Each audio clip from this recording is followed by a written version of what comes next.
Hello everyone, and welcome to this calculus video. In this video, we are going to introduce a very important concept called a limit, which is going to be the basis for pretty much everything else that we do the rest of the term. Limit is sort of the basic tool in which we are going to build all of the other important concepts of calculus out of. And so this is a very important video in terms of getting on a good foot for doing everything else that we're going to be doing this term. Okay, so let's start off with an example. So here's a nice rational function, x cubed plus 2x squared minus 5x plus 2 divided by x minus 1.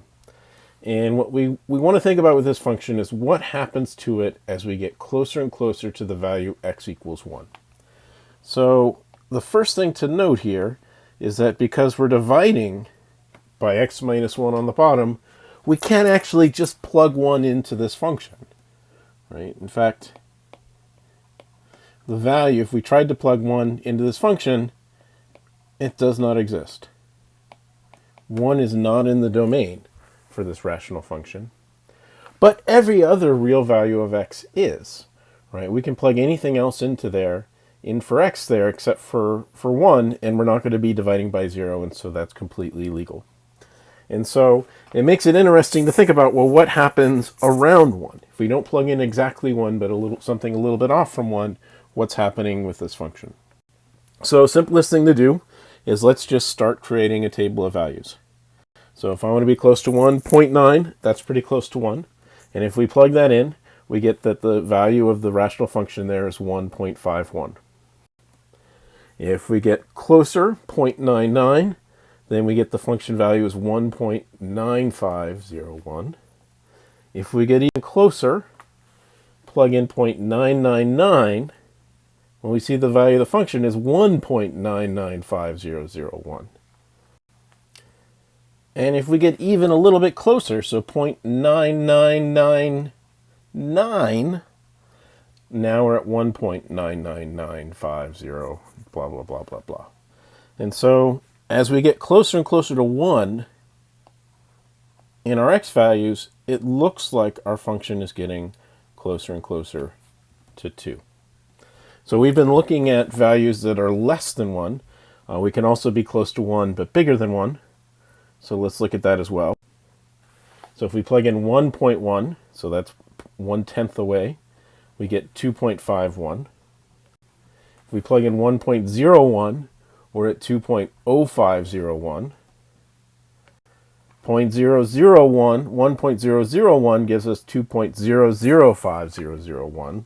So you can see as we get closer, as the number of zeros that we're putting before we put a 1 after the decimal place, it seems like we're getting more zeros on the other side. And so 1.0001 gives us 2.00050. So on both of these sides, if we're a little bit smaller than 1, the values are going upwards towards 2. And if we're a little bit bigger than 1, the values are just slightly more than 2. And the closer we get to 1 from above, it seems like the values are getting closer to 2. So as we've been talking about, it seems as if we get closer to 1, both from the top and from the bottom, both from values less than 1 and from values bigger than 1, it seems like the value of f of x gets closer and closer to 2. And so here's a plot of that function. And as you can see, we have a circle at x equals 1. That's denoting that we can actually get a value there.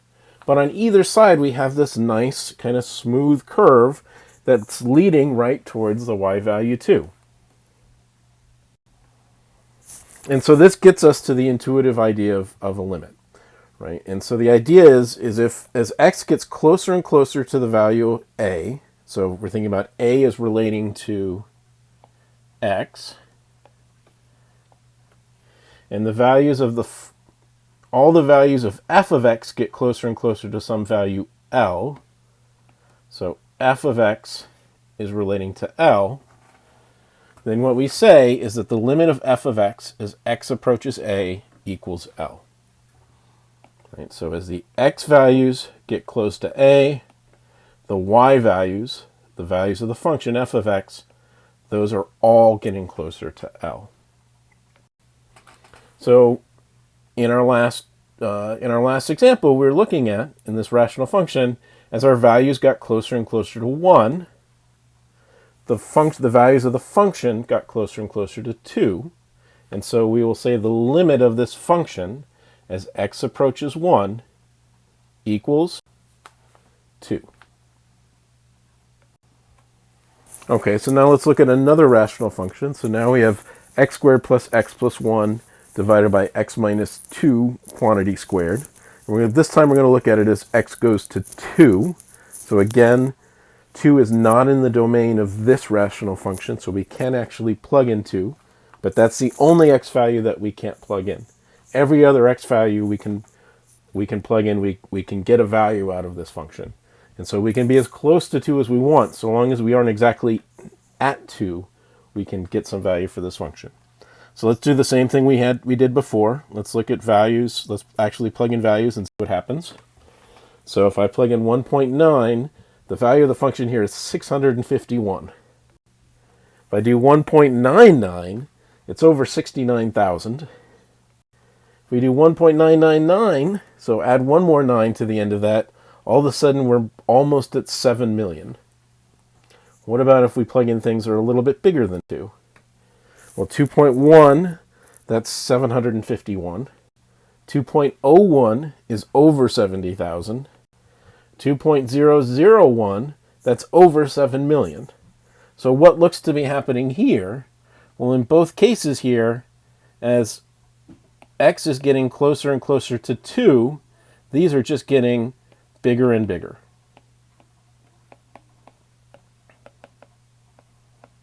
And the exact same thing is happening for the values when x is a little bit bigger than 2. And so this is a graph of this function. You can see, when we look at the graph, we can see the same thing happening that we saw in the table of values. In fact, the y scale here, it's really big. The bottom is at 0, the top's at 100. As you can see on both sides, as the x values get closer and closer to 2, the y values shoot up. And it happens on both sides. As even if we're a little bit bigger on the right and we're moving closer to 2, the function that way shoots up as well. Okay, and so this is going to be the idea of what we call an infinite limit. And so if when x goes to a, the values of f of x get bigger and bigger, and they don't ever cap off, there's no upper bound to that, then we're going to say that limit is equal to infinity. So for our example, as x goes to 2, for this rational function, because on both sides the value of the function is getting bigger and bigger and bigger, we're going to say the value of the limit is infinity. Okay, and so here's our limit, here's our function. You can see that I've added in this dashed red line in between at x equals 2. And if we were to scale this up, make the y-axis bigger and bigger and bigger, what would happen is as the values get closer to 2, it would start hugging this dotted red line tighter and tighter and tighter. And so this dotted red line is kind of telling us this is where the function is tending to. And so it has a special name. It's called a vertical asymptote. So the vertical asymptote, it's saying the function, or really the graph of the function, is approaching this line, getting closer and closer to this line as x goes to 2. Okay, so now let's think about a piecewise function. So in a piecewise function, the rule that we use to figure out the function depends on what the x values are. So when x is, for this piecewise function, when x is less than -1, we're going to use the line 2x plus 3. If x is equal to -1, it just has the value of 2. And if x is bigger than -1, then it's going to be the value minus x plus 2, right? And so if I wanted to say what is f of -4 for this function, well, -4 is less than -1, and so I'm going to use that line to figure out its value. So it'd be 2 times minus 4 plus 3. So that's minus 8 plus 3 gives me minus 5. If I wanted to know what the value of this function was at, say, 7, well, 7 is bigger than minus 1. And so I'm going to use that function to get my values. And so if I plug it in here, I'd have minus 7 plus 2. Minus 7 plus 2, that's also going to give me minus 5. That was just complete dumb luck on my part, picking two x values that gave me the same y value. So another important value to think about plugging in is if I plug in just minus 1 itself, and it's saying when x is exactly minus 1, then the function value is just 2. Okay, so here is a graph of this piecewise function. And as we can see here, all the action here is happening at the value x equals minus 1. So let's take a look at this. Well, if you notice, because this is a piecewise function, there's different functions on the left of minus 1 than there is on the right of minus 1, which is different than what happens exactly at minus 1. So it kind of makes sense to break this down and look at it each side by themselves. And so this gives us the idea of what's called a one-sided limit. So in a one-sided limit, we're only going to imagine what's happening to one side, on one side of it. Right? So if we're approaching minus 1 from the left, we're going to ignore everything that's happening on the right of minus 1. So I've added this gray box over to everything to the right of minus 1 because we don't care about that at all right now. All we're thinking about is what's happening as we're going to minus 1 from the left. And as you can see, if we're going to minus 1 from the left, we're traveling up this line right here, and it's going to a y value of 1. And so we're going to say that this value as we approach from the left goes to 1, we're going to say the limit is x goes to minus 1, and then if you look, we've added in this minus sign. This minus sign is saying that we are only approaching from the left. Only from the left. Minus is saying we're using numbers that are smallest from minus 1. And so as we go to minus 1 from the left, the function is approaching 1. What about if we reverse course and think about only approaching minus 1 from the right? So now we've darkened off everything to the left of minus 1, and we're just focusing in on the right side of minus 1. And as we get closer and closer to minus 1 from the right, the y values are getting closer and closer to y equals 3. And so to say that, we'll say that the value of the limit as we approach from the right, and instead of using a minus sign to say that we're coming from the right, we're using a plus sign. So the plus sign is signifying that we're only from the right.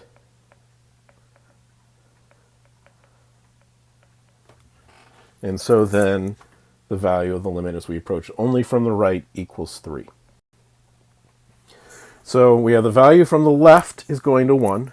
The value from the right is going to 3. Well, for our definition of a limit, as we get closer to minus 1, if it had a value of a limit there, all the values together would have to be going to the same place. But on one side, the values are getting close to 1. On the other side, they're getting close to 3. There's no one single value that everything is getting closer to. And so since these two one-sided limits are not equal, they're not all going to the same place, we're going to say that the limit here does not exist. So the limit as we approach minus 1 of this function does not exist because one side's going to 1, the other side's going to 3. They're not all going to the same number. Okay, so in general, when x is going to a, if either the value of f of x does not approach one single value, so it could be approaching two different ones, it could be approaching a whole lots of different values, or if f of x if both sides are not both going to either plus infinity or minus infinity, then we're going to say that the value of the limit does not exist. And to be extra careful for the second one is if the limit as x goes to a, say, from the left of f of x is minus infinity, but the limit as x goes to a from the right, it's positive infinity. And so if a is right there, we're kind of talking about some function that looks kind of like that. Drawing a nice asymptote. This is another case where we're going to say this limit does not exist. Because going to positive infinity on one side and minus infinity on the other side, that's two different directions.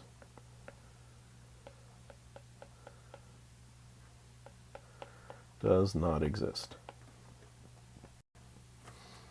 Okay, so here's another example. So another piecewise function. We're just going to be looking at the graph here. Okay, so first question, all the action here is happening at 2. So what's happening to this as we go to 2 from the left? So same as before, we're going to box out everything that's to the right of 2, only focusing on what's happening to the left of 2. And as you can see, as we go from the left, we're going straight down to this value, which looks to be 3. And so the value of this one-sided limit is 3. What happens if we look at this from going to the right?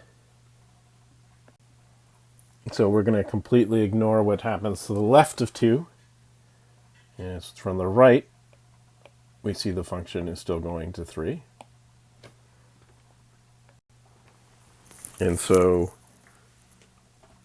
the limit as we approach 2 from the right is equal to 3. Now in this case, as we go from the left to right, they're both going to the same value, 3. And so we're going to say that the limit of the function as x goes to 2 equals 3. So the two one-sided limits, these agree. And so then that means that that's also the value of the whole limit coming from both sides together. Now, final thing to note, that what is the actual value of the function here? If I actually plug in 2, what do I get from this function? Well, its y value is 2 there. That's what the dot there represents. But the limit of the function is not equal to 2. So we can have a function has a limit coming from both sides that agree. In this case, it's 3, but that's not equal to the value of the function there. Right? And this really boils down to the fact that when you're looking at a limit, the limit doesn't actually care what's happening exactly at the value. It doesn't care what's happening exactly at 2. It's asking about what happens when you're close to 2, but not equal to 2. Okay, here's one last example for the video. So this one's quite a bit funkier. So first, what's happening as we go to 1.5 from the left? So on the left side, that's where we have this really pretty thing that then just shoots downwards. Well, if it's shooting downwards and we even have an asymptote there, what's that mean? That means the limit's going to minus infinity. What if we go to 1.5 from the right? Well, from the 1.5 from the right, that's where we have this nice kind of sine-shaped curve going on in some case. And it looks like from the right, it's approaching the value 3. So we're going to say the limit as we approach from the right is 3.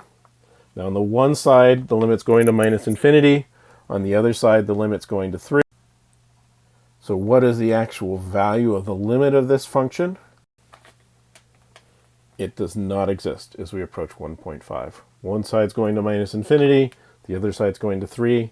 They're not all going to the same place, so the limit does not exist. So finally, what's the actual value of the function at 1.5? If If I plug in 1.5 into this function, what is the function going to spit out? Well, as we look at x equals 1.5, it's got a dot there at 1, so that means the value of the function at 1.5 equals 1.